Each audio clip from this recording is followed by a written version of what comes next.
Olá, continuando as nossas pequenas reflexões sobre a leitura bíblica, hoje o nosso texto é Êxodo 16, 17 e 18.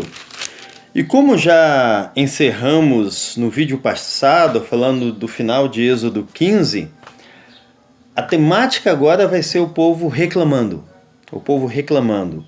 Então a gente tem no capítulo 16, o povo reclama da falta de carne e de pão, que é quando Deus dá o maná e dá as cordonizes, né? Então de manhã cedo o povo acorda, já tem o maná na areia do deserto, o povo recolhe a medida do dia, não é? Eles não podem recolher nada para o dia seguinte, apenas no dia, porque quando eles recolhem mais do que o devido, no outro dia o maná já está podre, cheirando mal. Então o povo tem que aprender a recolher só no dia, que é uma coisa muito louca. Imagina, você está no deserto, você não tem plantação, você não tem mercado, não tem nada, e tem aquele monte de comida, mas só vai pegar do dia. Por quê? Porque amanhã Deus vai dar. Né? Isso nos lembra da oração do Pai Nosso. O pão de cada dia nos dá hoje. O pão de cada dia. Às vezes, cara, você já pensou nisso? Pão de cada dia, não é o pão de amanhã, de mês que vem. Nós vemos pessoas se matando, e muitas vezes nós fazemos isso, a gente se mata para acumular o pão já do ano que vem, né? De você já ter uma poupança que te sustenta por meses e anos a fio. Isso não é nenhuma promessa de Deus. Deus nos promete o pão de cada dia. O pão de amanhã, amanhã Deus dará. Mas o que Deus tem para nos dar hoje é o pão diário. E isso começa sendo ensinado ao povo aqui no Êxodo.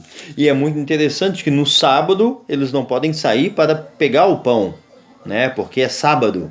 Então eles recolhem o dobro na sexta-feira. E aí amanhece no sábado e o pão está podre, cheirando mal? Não, o pão está perfeito, né? É Deus mostrando o cuidado dele. Mas já no capítulo 16 tem algo muito interessante, que é quando Moisés fala que as murmurações do povo não são contra Moisés. Não é contra Moisés e Arão, é contra Deus. Quando nós reclamamos e murmuramos, não estamos reclamando e murmurando do pastor, do pai ou da mãe, estamos murmurando contra Deus. Murmuração é pecado por isso. É muito interessante quando Davi, lá na oração dele, no Salmo 51, né, mesmo tendo cometido um grave delito, tanto contra Batseba, quanto o marido dela, na oração ele fala: Senhor, contra ti eu pequei. Não é? Deus é o maior ofendido pelos nossos pecados, pelas nossas murmurações. Então é preciso ter muito cuidado em relação a isso, tá? Mas a grande maravilha, a grande beleza do capítulo 16 é exatamente o maná, o cuidado de Deus com o povo. Você crê nisso? Você crê no cuidado de Deus? Né? Eu me lembro quando eu era pequenininho lá em Augusto de Lima, sempre quando alguém fazia aniversário na escola dominical, se era feita uma homenagem e toda a igreja lia em uníssono, né, o versículo, né, porque Deus nunca desamparou o justo, porque nunca viu um justo desamparado, nem a sua descendência mendigar o pão, né? O cuidado de Deus com o seu povo, o cuidado de Deus com você, o cuidado de Deus comigo, tá? O capítulo 17, o povo reclama da falta de água em Massá e Meribá.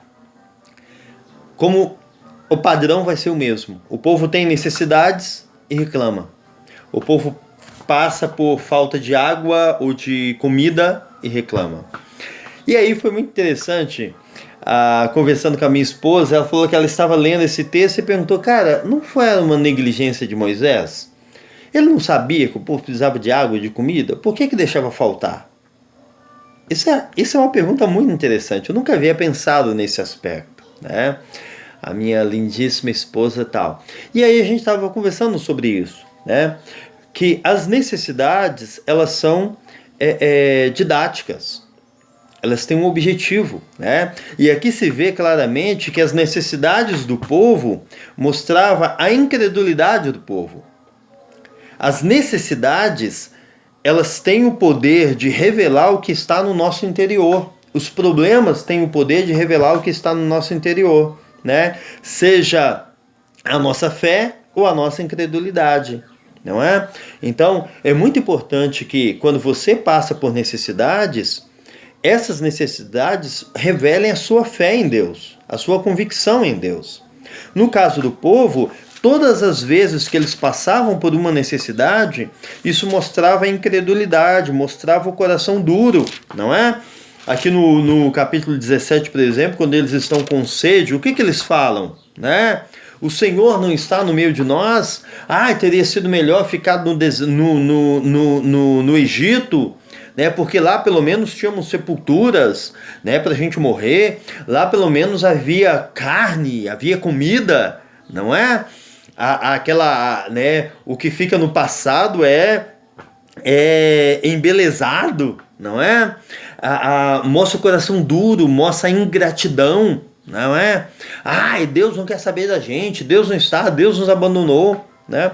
O povo poderia pensar, caramba, se Deus é Deus, se Deus nos tirou do Egito, se Deus fez tudo aquilo, será que Deus vai nos deixar morrer de fome e sede no deserto? É óbvio que não. Então Deus vai cuidar de nós, Deus vai nos dar água e Deus vai nos dar comida. Vamos confiar e vamos esperar.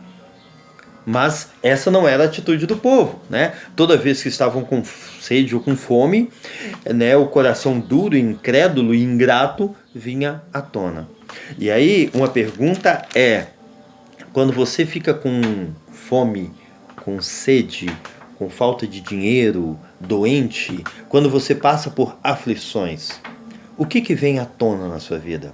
O que isso mostra? Os seus problemas, os problemas que você enfrenta, mostram a sua fé, a sua gratidão, ou mostra a sua incredulidade e o seu coração ingrato? O que os seus problemas estão revelando acerca de você? Certo? O capítulo 18 nos dá um bálsamo, né, dá uma aliviada, né, que é quando Jetro, o sogro de Moisés, vem, traz a mulher, os filhos, né, imagina a felicidade de Moisés, ufa, finalmente, né, chega a mulher dele, a Zípora, com os filhos, Gerson e Eliezer, e Jetro chega, sacerdote de Midian.